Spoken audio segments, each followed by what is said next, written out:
बैठे सभी मान्य हमारे दोस्त भाई बहनों, जिनके इरादे मजबूत होते हैं वही मंजिल को पाते हैं। आज हमारी बेटी, मैं तो उसको बेटी मानता हूँ, बेटी ने जो एक संघर्ष शुरू किया है, उस संघर्ष में अक्सर हम लोग मिलते रहते हैं एक दूसरे के साथ, और हम लोगों ने जो बाबा साहब की जो राह पकड़ी है, बाबा साहब ने जो राह पकड़ी थी गुरु रविदास जी की, उस रास्ते पर चलते हुए ये संविधान लिखा गया। क्योंकि जब तक महापुरुषों की हमारे ऊपर आशीष नहीं होगी तब तक हम लोग कामयाब नहीं हो सकते।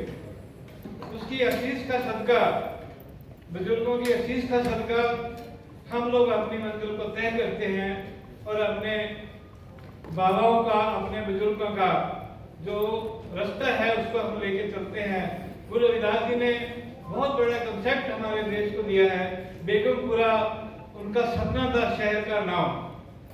उस सपने को लेकर बाबा साहब ने जो कंसेप्ट तैयार किया, वो संविधान तैयार किया, सबको मिलकर साथ लेके चलने का, और उसका नतीजा ये हुआ कि आज हम राजे होते हुए भिखारी हुए।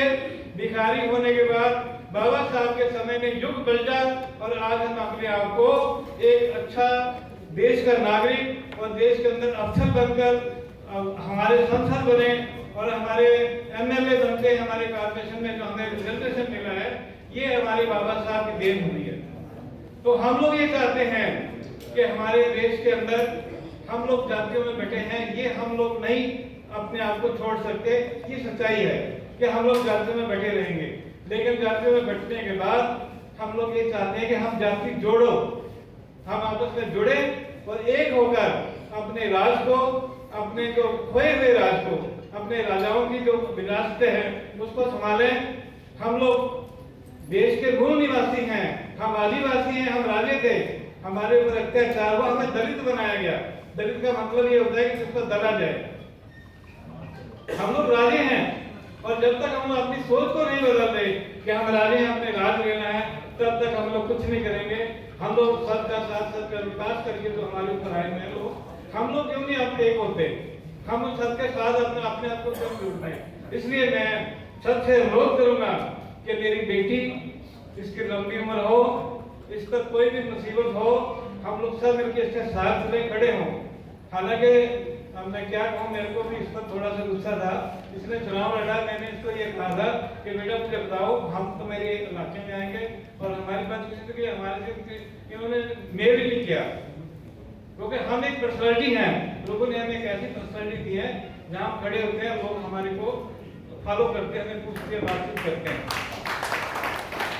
तो इसलिए मैं आगे भी, मैं बेटी से भी अनुरोध करूँ, आपसे भी अनुरोध करूंगा कि समाज का कोई कार्य हो, कोशिश करो हम लोग भी आपके बीच में आए।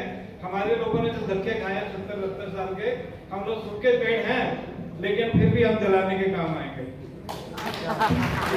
इसलिए समाज को नई राह देने के लिए हम लोग तत्पर रहते हैं। मेरी आशा है कि मेरी बेटी और आप सब लोग आगे बढ़ो। हम अपना राजा देखना चाहते हैं आप में से। हमारी जो हमारी ख्वाहिश हमारी ये है कि हमारे जैसे को राजा बने। आज केजरीवाल के बारे में हम लोग करते हैं, केजरीवाल ने झाड़ू पकड़ा है और झाड़ू आप जानते हैं वाल्मीकि समाज का है, और हम लोग कई वर्षों से ये बात करते थे कि हमारे समाज का सीएम होना चाहिए, और अफसोस की बात है 64% हम लोग होते हुए दिल्ली में हमारा सीएम नहीं बना अभी तक। अंकल जी सब बनेंगे, अब आप आराम से रहिए, सब बन जाएंगे, चिंता ना करिए। ये दिल का दुख है बेटा, ये हम लोग बोल रहे हैं आपको, ये दुख है हमें कि हम लोग इतने संगठित हो गए, इतने संस्थाएं हम लोगों ने बना ली, लेकिन एक होना हमारे लिए बहुत जरूरी है। बहुजन हम लोग बने, इसलिए मेरी प्रार्थना सच है कि हम लोग मिलकर चले। आज मुझे बड़ी खुशी है कि हम लोग सिख भी हैं, हिंदू भी हैं, और एक मेरे भाइयों को मुसलमान भाइयों को बोल के बड़ी खुशी की बात है। हम लोग एक हो जाए तो ऐसी कोई बुराई नहीं है जो हम हमारे पूर्ण न कर सके। देश के अंदर हमारा नाम होगा, हमारा बाबा साहब भीमराव जी का नाम होगा, हमारे गुरुओं का नाम होगा।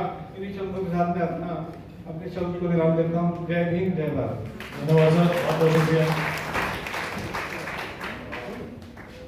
सिद्धू साहब, जाति जोड़ो अपना जो राज खोया हुआ है उसको वापसी लो, बहुत बड़ी बात है। मैं इस कड़ी में